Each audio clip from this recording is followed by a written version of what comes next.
What's up, y'all? Today I got a different kind of video for you. I got three recommendations. These are all graphic novel recommendations. So that means these are not like a collection of individual comic issues that were put out. All of these were put out, I believe, at least, as one graphic novel, all in one. And I really enjoyed all three of these. So I figured I'd get on here and shout them out. First one here is Battling Boy. This is written and drawn by Paul Pope. It is colored by Hillary Sycamore. There you go. From First Second. Shout out First Second. I got a couple Matt Kent books from them, but I should probably get some more of their comics. First thing you should know, this book is small. Let me see if I can find a comparison here. This is your normal trade paperback. Battling Boy is smaller. It's like feels very manga sized. Manga sized. Paul Pope is a writer artist, which we love, and somebody who I've been meaning to read more of their stuff. I have this and one other. I want to get THB, which I think is also coming out by First Second.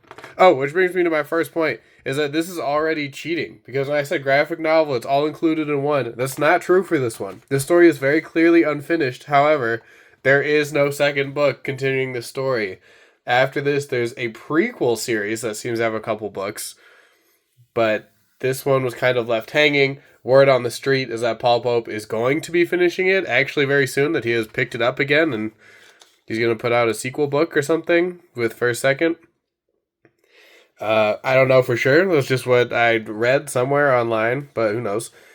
This book is an all ages, golden age kind of classic superhero world setup, right? But it is like a classic one, but it's not basic. Like it all feels so different. The first thing I noticed about Paul Pope's work, one, the flat colors I think are a very interesting choice that really set the tone in that kind of like colorful golden age way. But it almost reminds me of like Black Hammer, where it's like it is superhero, like a classic superhero kind of setup, but tweaked. It's all tweaked and more interesting and like modernized and more like contemporary than any Golden Age story would be. This book is pretty old. I think that this copy is like 10 years old, but I don't know when this originally came out. I assume somewhere around there. And it's so much fun, dude. It's so much fun.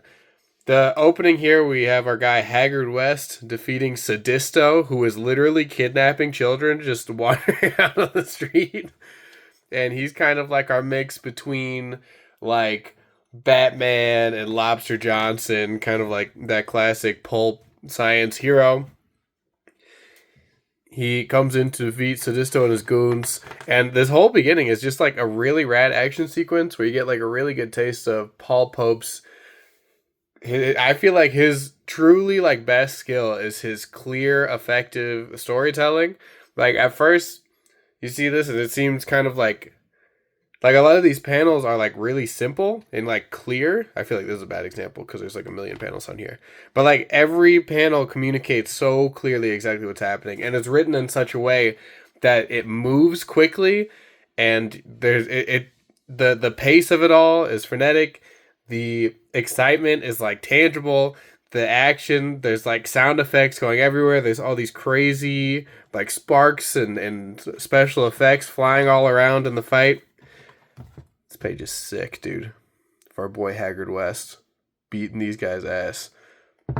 So sick. This whole, if you read this whole initial fight and you like don't like this book, one, we probably wouldn't be friends, and I don't know. I think that this is just like classic comics, dude. Like Paul Pope has this I don't know, like this loving soul throughout this entire thing. Like this guy clearly loves comics. He knows exactly what makes comics fun and cool and interesting. And it's so refreshing reading something in like a superhero kind of setup that is like not accessible. That's what I'm looking for. That is so accessible to everyone. You don't need anything else.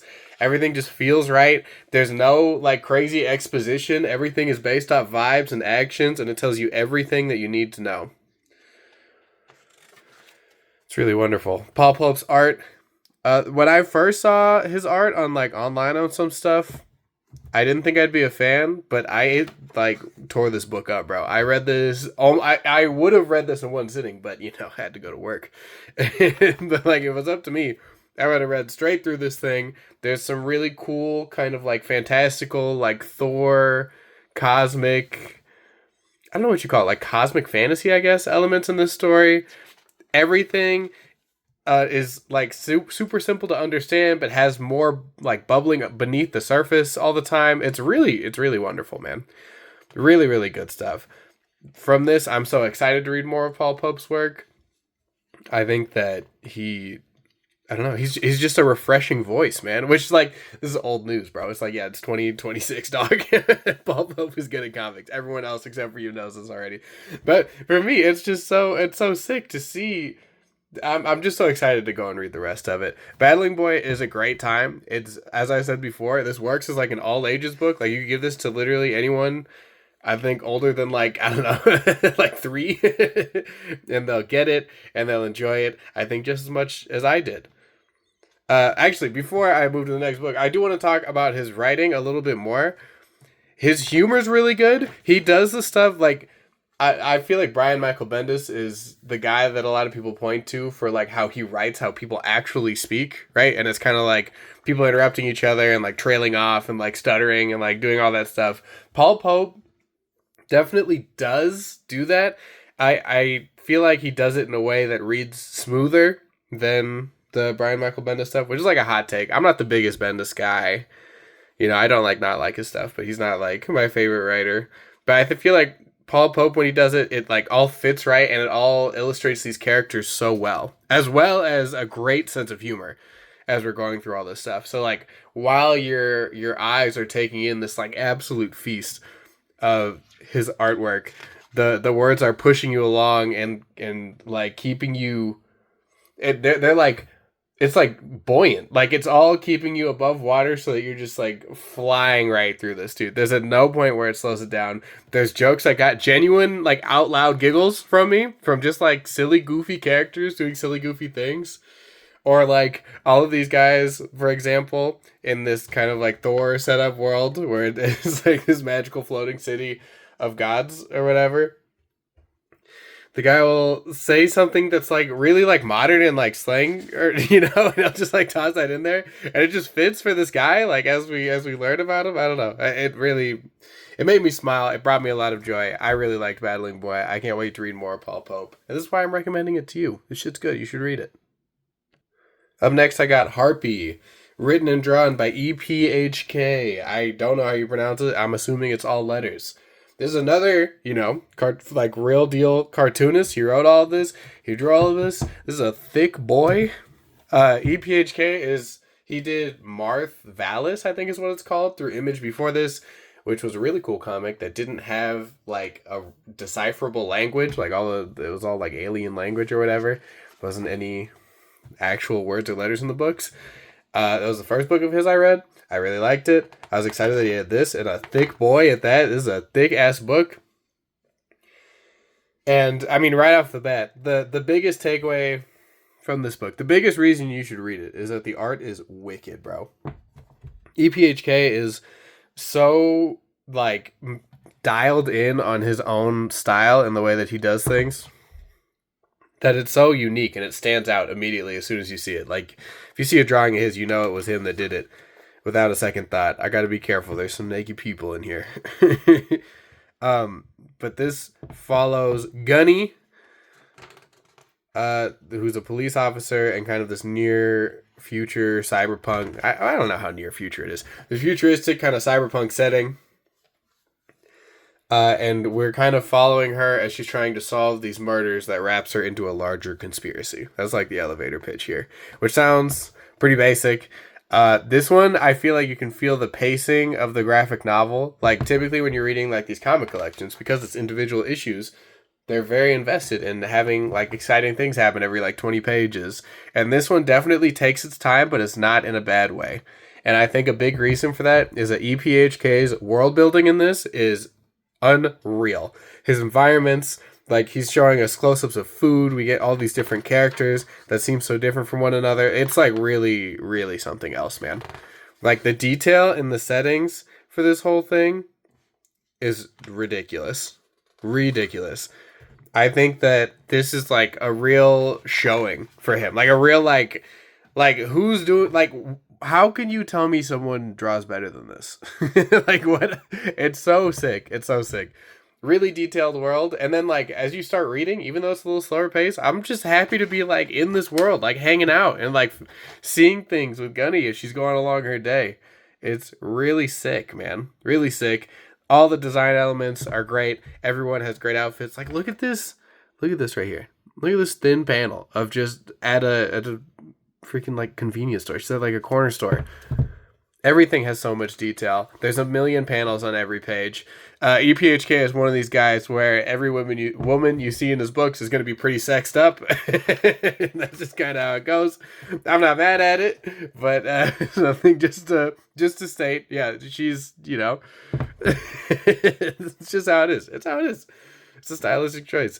Another standout of this book is the colors. The colors of this book are ridiculous. I think he colors himself. I'm pretty sure he does everything in this book, which is really impressive. But I'm pretty sure he does everything, and it rips, bro. The colors, like, on every single page, like, you could take this palette. It's so, like, simple sometimes, where it's a lot of, like, the red and blues, and then when we're somewhere else, it's green. It's wonderful. Wonderful. I feel like I keep going to that. There's great character stuff in here. I again feel like his writing, this one's a little wordy, you know? And I wonder if this, some of the words could be, like, shaved off in this book. I think some of the dialogue can get a little crazy, but it doesn't feel like that while I'm reading it. Like, no, there's no point where it feels like a chore because everything is so full to the brim with this stunning artwork, dude. Look at this stuff. Just everywhere. Every time. This thing must have taken, like, 10 years. I mean, I'm sure it didn't. But it would take me, like, 10, 15 years to draw something this detailed. It's incredible. Incredible. And I feel like Gunny's kind of a fun protagonist because she's kind of like a piece of shit. Like a lovable piece of shit. Where, like, we want things to get better. I don't know. I was pretty invested in her the whole time. I really enjoyed everyone that we run into. Like, there's no extras. You know what I mean? Every character looks so interesting and like someone I want to know more about as we move through here. And it's just masterful cartooning, dude. Masterful stuff. It's really gorgeous. This book has a crazy ending. I thought, at least. I don't know. I don't want to build it up like crazy or nothing like that. But I was reading this book, just having a great time, and then we get to like the very end of this. And I was like, what the fuck? Which is also really fun. So yeah, I think if you are just like into, you know, that kind of setting, man, that kind of like sci-fi futuristic setting, this is money in the bank, dude. You should already have this book. It's sick. Shout out EPHK. Shout out Living the Line. I believe we're the ones who published it. Good stuff. Last recommendation here for the video. We have Medea? I don't know. This is written by Nancy Pena. This is drawn by Blandine Lecaille. Galette? I don't know. One of those. By Dark Horse Comics. This was definitely a European comic that was translated and brought over. Translated by Montana Kane. Sick name, dude. Super sick.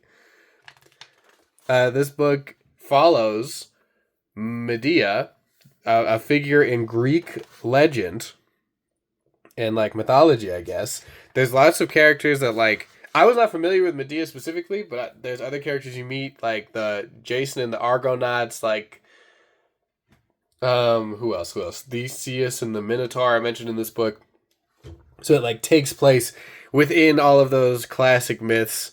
It is a very grounded take, and it kind of centers all of these happenings through Medea's point of view, which I thought was very interesting, and I enjoyed quite a bit. I think that it definitely felt, I don't know, like I feel like it adds a lot to the story when you put the point of view character as like this woman who obviously I feel like in the stories told before don't have that same importance put on their perspective on things happening. You know, I think it's a very interesting. It makes it all more interesting to me, and I think that she is a wonderful character. This is one of those books, much like the Hubert books that I love. They got a video on here. Shout out Hubert, one of my favorite writers of all time, who is very good at this. But this book spans all of her life. There is nothing that has happened to Medea that is not talked about in this book. It's really, really like all, I don't know, all encompassing isn't the word, but it covers everything, man. There's nothing you're missing, which is sick. Like right here, she's a kid, and we go all the way until she's a very, very old woman. The world is really lush. What's the name? Blandine Le Caille? I don't know. Her art is... honestly, at first, it took me a little bit of adjusting. I really like her environment work and like backgrounds and stuff, but the people, the way they were drawn, kind of threw me off for a bit. But after a little bit, it didn't bother me at all. I was all in on this book. Really cool art stuff with the smoke that goes in between the panels is something that carries on as a little motif throughout the entire book. Really sick. I think that her life is definitely like a very grand tragedy, I feel like, at its center. But, and especially since we've been with her at the beginning, it like really illustrates the constraints put upon her from just like being a woman in this setting, and like how much harder everything is because that, like, all of her problems seem to come from either her being a woman or her, like, where she was born and the fact that she isn't there anymore. I gotta be careful. There's a lot of naked people in this book as well. But yeah, I really, really love this book. I like literally just got done reading it.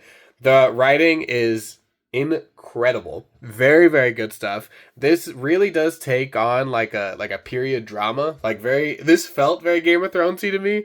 I feel like people throw that around a lot. Maybe I'm throwing it around a lot too. But it has all of those, like, we're talking about kings and kingdoms and moving parts and planning 10 steps ahead and sabotage and backstabbing and all sorts of things like that. There's definitely lots of like dead people, a lot of gore going on. We follow lots of interesting things because Medea is trained under the school of Hecate, so she's got knowledge of like alchemy and sciences and things that come in, so we deal with some pretty like gnarly stuff because of that. And I think it all comes together to like a masterful conclusion.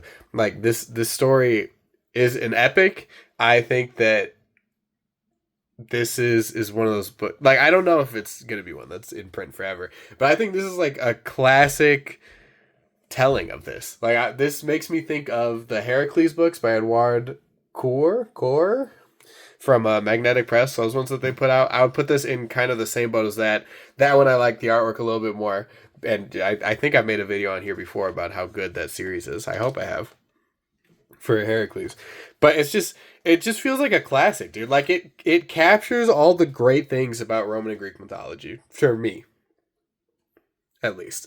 All the excitement, the like magic. This one's pretty grounded. If I had a gripe to give about this, it's pretty grounded throughout all of it in that same like Game of Thrones way where people talk about magic a lot, like curses and like all that stuff, and you're like, yeah, but is that really happening? And then like we do get magic in the end, but then some things are like brought into great detail, and then other things are like yada yada a little bit, which I don't even know. I'm not even saying that like didn't work for me, but it was just something that I noticed that I thought was odd while I was reading it. I think that the book as a whole is incredible, though. Big recommend to everybody, especially if you're like one of those kids who read Percy Jackson. Like me, Greek mythology is something that always works for me. I loved it. It was a great time. It's also got a nice, you guys can't, I don't know if you can tell, but it's got kind of like a nice cover. It's an interesting print. I don't know if this is still in print, but I got it from Cheap Graphic Novels. They still had it. Got it on sale. Got this joint like half off, man. Ask about me. Yeah. But those are my three recommendations for graphic novels. I think that there's some good variety in there, you know? Lots of different things for whatever your flavor is. I hope you give these a shot. If there are any other graphic novel kind of like all-in-ones that you would recommend to other people, me included, please leave it in the comments below. I appreciate you guys watching these videos. I appreciate you making it this far. I will see you in the next one.